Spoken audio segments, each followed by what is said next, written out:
അദ്ധ്യായം 8. ആയി പട്ടണം നശിപ്പിക്കുന്നു. കർത്താവ് ജോഷുവയോട് അരുൾ ചെയ്തു, എല്ലാ യോദ്ധാക്കളെയും കൂട്ടി ആയിയിലേക്ക് പോവുക. ഭയമോ പരിഭ്രമമോ വേണ്ട. ഇതാ, ഞാൻ അവിടുത്തെ രാജാവിനെയും പ്രജകളെയും പട്ടണത്തെയും രാജ്യത്തെയും നിന്റെ കൈകളിൽ ഏൽപ്പിച്ചിരിക്കുന്നു. ജെറീക്കോയോടും അവിടുത്തെ രാജാവിനോടും നീ പ്രവർത്തിച്ചതുപോലെ ആയിയോടും അവിടുത്തെ രാജാവിനോടും പ്രവർത്തിക്കുക. എന്നാൽ കന്നുകാലികളെയും കൊള്ളവസ്തുക്കളെയും നിങ്ങൾക്കെടുക്കാം. പട്ടണത്തിനെ ആക്രമിക്കുന്നതിന് അതിന് പിന്നിൽ പതിയിരിക്കണം. ജോഷുവയും യോദ്ധാക്കളും ആയി പട്ടണത്തിലേക്ക് പുറപ്പെട്ടു. ജോഷുവ ധീരപരാക്രമികളായ 30,000 പേരെ തിരഞ്ഞെടുത്തു. രാത്രിയിൽ തന്നെ അയച്ചു. അവൻ അവരോട് ആജ്ഞാപിച്ചു, പട്ടണത്തെ ആക്രമിക്കുന്നതിന് നിങ്ങൾ അതിനു പിന്നിൽ ഒളിച്ചിരിക്കണം. വളരെ അകലെ പോകരുത്. സദാ ജാഗരൂകരായിരിക്കുകയും വേണം. ഞാനും കൂടെയുള്ളവരും പട്ടണത്തെ സമീപിക്കും. അവർ ഞങ്ങൾക്കെതിരെ വരുമ്പോൾ മുമ്പിലത്തെ പോലെ ഞങ്ങൾ പിന്തിരിഞ്ഞോടും. പട്ടണത്തിൽ നിന്ന് വളരെ അകലെ എത്തുന്നതുവരെ അവർ ഞങ്ങളെ പിന്തുടരും. അപ്പോൾ അവർ പറയും, ഇതാ, അവർ മുൻപിലത്തെ പോലെ പരാജിതരായി ഓടുന്നു. ഞങ്ങൾ അങ്ങനെ ഓടും. അപ്പോൾ നിങ്ങൾ പുറത്തു വന്ന് പട്ടണം പിടിച്ചടക്കണം. നിങ്ങളുടെ ദൈവമായ കർത്താവ് അത് നിങ്ങളുടെ കൈകളിൽ ഏൽപ്പിച്ചു തരും. കർത്താവ് കൽപ്പിച്ചതുപോലെ പട്ടണം പിടിച്ചടക്കിയതിനു ശേഷം അത് അഗ്നിക്കിരയാക്കണം. ഞാൻ നിങ്ങളോട് കൽപ്പിക്കുന്നു. ജോഷുവ അവരെ യാത്രയാക്കി. അവർ പോയി ആയി പട്ടണത്തിന് പടിഞ്ഞാറ് ആ പട്ടണത്തിനും ബേഥേലിനും മധ്യേ ഒളിച്ചിരുന്നു. ജോഷുവ ആ രാത്രിയിൽ ജനത്തോടുകൂടെ താമസിച്ചു. അവൻ അതിരാവിലെ എഴുന്നേറ്റ് യോദ്ധാക്കളെ വിളിച്ചുകൂട്ടി.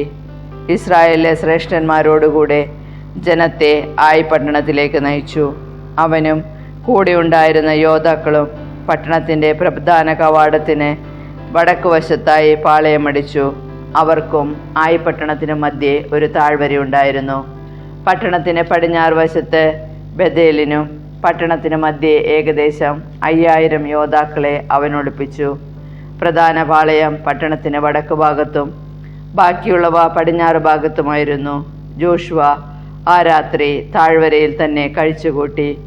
ആയി രാജാവ് ഇത് കണ്ടപ്പോൾ അരാബയിലേക്കുള്ള ഇറക്കത്തിൽ വെച്ച് ഇസ്രായേൽക്കാരെ നേരിടാൻ സൈന്യസമേതം പുറപ്പെട്ടു. എന്നാൽ പട്ടണത്തിൻ്റെ പുറകിൽ ശത്രു സൈന്യം പതിയിരുന്നത് അവർ അറിഞ്ഞില്ല.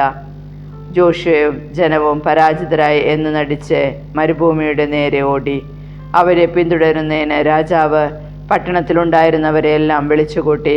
അവർ ജോഷുവയെ പിന്തുടർന്ന് പട്ടണത്തിൽ നിന്ന് വളരെ വിദൂരത്തായി. ഇസ്രായേലിനെ പിന്തുടരാത്തവരായി ആരും ബേഥേലിലോ ആയി പട്ടണത്തിലോ ഉണ്ടായിരുന്നില്ല. അവർ പട്ടണം അടക്കാതെയാണ് പോയത്.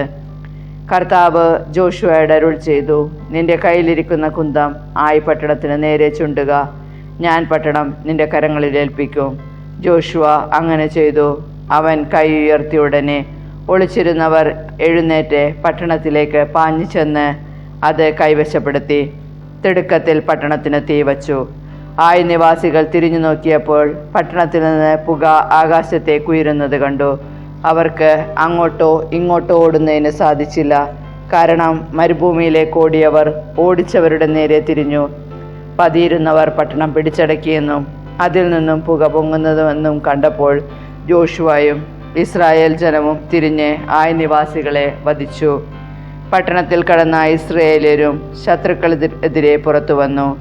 ആയി നിവാസികൾ ഇസ്രായേൽക്കാരുടെ മധ്യത്തിൽ കുടുങ്ങി. അവരെ ഇസ്രായേല്യർ സംഹരിച്ചു. ആരും രക്ഷപ്പെട്ടില്ല. എന്നാൽ രാജാവിനെ ജീവനോടെ പിടിച്ച് അവർ ജോഷുവയുടെ അടുക്കൽ കൊണ്ടുവന്നു. ഇസ്രായേൽ തങ്ങളെ പിന്തുടർന്ന ആയി പട്ടണക്കാരെയെല്ലാം വിജനദേശത്ത് വെച്ച് സംഹരിച്ചു. അവസാനത്തെ ആൾ വരെ വാളിനിരയായി. പിന്നീട് ഇസ്രായേല്യർ ആയി പട്ടണത്തിലേക്ക് മടങ്ങിച്ചെന്ന് അവശേഷിച്ചവരെയും വാളിനിരയാക്കി. ആയി പട്ടണത്തിലുണ്ടായിരുന്ന 12,000 സ്ത്രീ പുരുഷന്മാർ അന്ന് മൃതിയടഞ്ഞു. ആയി നിവാസികൾ പൂർണ്ണമായി നിഗ്രഹിക്കപ്പെടുന്നതുവരെ കുന്തം നീട്ടിപ്പിടിച്ചിരുന്ന തൻ്റെ കരങ്ങൾ ജോഷുവ പിൻവലിച്ചില്ല. കർത്താവ് ജോഷുവയോട് കൽപ്പിച്ചതനുസരിച്ച് ഇസ്രായേൽക്കാർ പട്ടണത്തിൽ നിന്ന് കന്നുകാലികളെയും കൊള്ളവസ്തുക്കളെയും എടുത്തു. അങ്ങനെ ജോഷുവ ആയി പട്ടണത്തിന് തീ വച്ച് അതിനെ ഒരു നാശകൂമ്പാരമാക്കി. ഇന്നും അത് അങ്ങനെ തന്നെ കിടക്കുന്നു. പിന്നീട് അവൻ ആയി രാജാവിനെ ഒരു മരത്തിൽ തൂക്കിക്കൊന്നു. സായാഹ്നം വരെ ജഡം അതിന്മേൽ തൂങ്ങിക്കിടന്നു. സൂര്യനസ്തമയമായപ്പോൾ ശരീരം മരത്തിൽ നിന്നിറക്കി നഗരകവാടത്തിൽ വയ്ക്കാൻ ജോഷുവ കൽപ്പിച്ചു. അവർ അങ്ങനെ ചെയ്തു. അതിനു മുകളിൽ ഒരു കൽക്കൂമ്പാരമുയർത്തി. അത് ഇന്നും അവിടെയുണ്ട്. ജോഷുവ ഇസ്രായേലിന്റെ ദൈവമായ കർത്താവിന് ഏബാൽ മലയിൽ ഒരു ബലിപീഠം നിർമ്മിച്ചു. കർത്താവിന്റെ ദാസനായ മോശ ഇസ്രായേൽ ജനത്തോട് കൽപ്പിച്ചതുപോലെയും മോശയുടെ നിയമഗ്രന്ഥത്തിൽ എഴുതിയിരുന്നത് പോലെയും ചെത്തിമിനിക്കാത്ത കല്ലുകൾ കൊണ്ടുള്ളതും ഇരുമ്പായുധം സ്പർശിക്കാത്തതുമായിരുന്നു അത്. അതിൽ അവർ കർത്താവിന് ദഹനബലികളും സമാധാന ബലികളും അർപ്പിച്ചു.